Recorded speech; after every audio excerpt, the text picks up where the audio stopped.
ভাই আমার টাকাগুলো নিয়েন না। আরে ভাই আমার টাকাগুলো নিয়েন না, আমার অনেক কষ্টের টাকা, আমি গরিব মানুষ ভাই, টাকাটা দিয়ে। আরে ওইটা আমাদের বাসার কাজিনের প্রিয়া না? প্রিয়া দেখতে এত সুন্দর।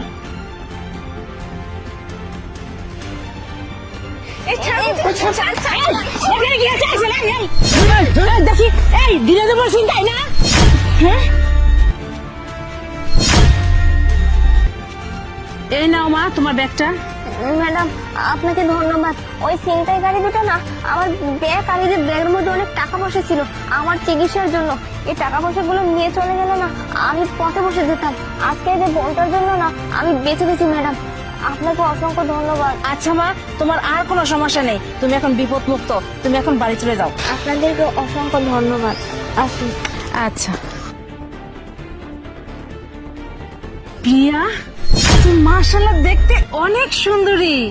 কি বলতেছেন খালাম্মা? আচ্ছা প্রিয়া তুই যখন আমার বাসায় কাজ করিস তখন আমি ছাড়া কেউ থাকে না, কিন্তু তুই সব সময় মুখ ঢেকে রাখিস, পর্দা করিস, কিন্তু তোর মুখটা আজকে দেখে ফেললাম, তুই এত সুন্দরী, আগে তো জানতাম না আমি। খালাম্মা বলা তো যায় না বাসার মধ্যে কে কখন কোন দিক দিয়ে চলে আসে, এর জন্য আমি সবসময় পর্দা করে থাকি। আর তাছাড়া মেয়েদের সৌন্দর্য একমাত্র শুধু তাদের স্বামীকেই দেখানো উচিত, বেগানাপূর্ণ পুরুষকে দেখানো উচিত নয়, তাহলে তো গুনাহ হয় তাই না? এর জন্য আমিও চাই যে আমার বিয়ের পর শুধুমাত্র আমার স্বামী আমার এই মুখটা দেখ। তুই আজকে 3 বছর যাবত আমার বাসায় কাজ করিস, তুই এত সুন্দর পর্দা করিস, 5 ওয়াক্ত নামাজ পড়িস, বাসার সমস্ত কাজ একটা একটা করে কি সুন্দর গুছিয়ে গুছিয়ে করিস। সত্যি তুই অনেক ভালো, তুই যে এত ভালো আমি আগে জানতাম না। আর তোকে যে পুরুষ বিয়ে করবে না সে হবে মনে হয় পৃথিবীর সর্বশ্রেষ্ঠ ভাগ্যবান পুরুষ। দেখুন খালাম্মা আমাদের মতো গরিব ঘরের মেয়েদের না ভাগ্য বলতে কিছু হয় না, ওই হবে তো কোনো ভ্যান চালক অথবা কোনো বেড়া বাবুচির সাথে বিয়ে। কোনো ভদ্র ঘরের ছেলেরা আমাদের মতো মেয়েদেরকে বিয়ে করবে না, কারণ আমরা তো কাজের মহিলা তাই না? কোনো কাজের মহিলাকে কেউ চাবে যে তাদের ঘরে বউ করে নিয়ে যেতে? চাবে না, তাই আমরাও ওরকম আশা করি না। হবে হয়তো বিয়ে, যেখানে ভাগ্যে লেখা আছে সেখানেই হবে।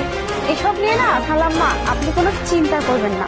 দেখুন না আপনারা তো কত বড় লোক, আপনি তো আপনার ছেলেকে বিয়ে করানোর জন্য খুব ভালো একটা মেয়ে খুঁজতেছেন, ভালো ফ্যামিলি খুঁজতেছেন, তো আপনি কি চাইবেন যে আপনার ছেলেকে কোনো কাজের মহিলার সাথে বিয়ে দিতে?